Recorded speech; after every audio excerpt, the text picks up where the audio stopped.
Before we honor our oral laureates later tonight, we'll recognize 4 extraordinary philanthropists who embody that founding principle of gratitude in action.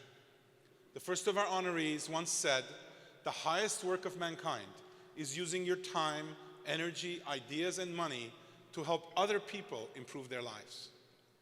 He has lived up to that standard again and again over the course of a remarkable journey through business, arts, culture, and philanthropy.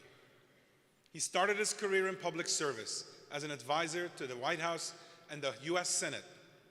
He then went on to co-found Carlyle, one of the world's largest private equity firms, and most successful, I might add. He remains co-chairman at Carlyle. He served on the boards of institutions ranging from the Council of Foreign Relations to the University of Chicago to the Smithsonian Institute, and, I may add, to Moderna. He's written 5 books, 4 of them New York Times bestsellers, and as we speak, he hosts 4 different TV shows. He has proven over and over again the power of philanthropy to make a difference in people's lives, and he was one of the original signatories of the Giving Pledge when it was launched in 2010. I suspect everything I've said to you now is a small fraction of what David has made in his life as contributions to the world. It's a privilege to recognize my colleague and friend, Deivid Rubenstein, with this award. David.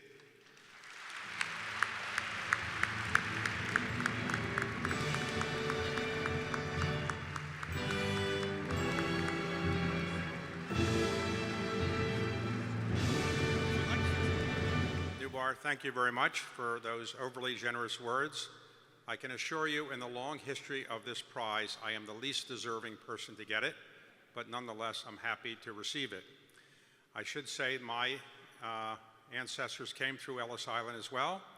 When they came here, their name was Rockefeller, but they came here and said, we want to make sure people know we're Jewish, so we changed our name to Rubenstein.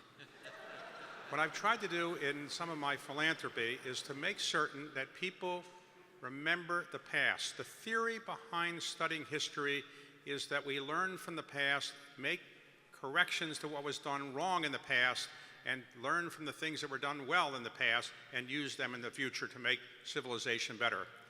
One of the worst things that can happen is when people try to rewrite history to say something that happened didn't happen. And so what I'd like to do in some of my philanthropy is to remind people of the history and heritage of this country. And as we get ready to celebrate the 250th anniversary of our country's birth, we should remember this country was started as a way to give people freedom, liberty, equality. We've tried over 250 years to live up to that.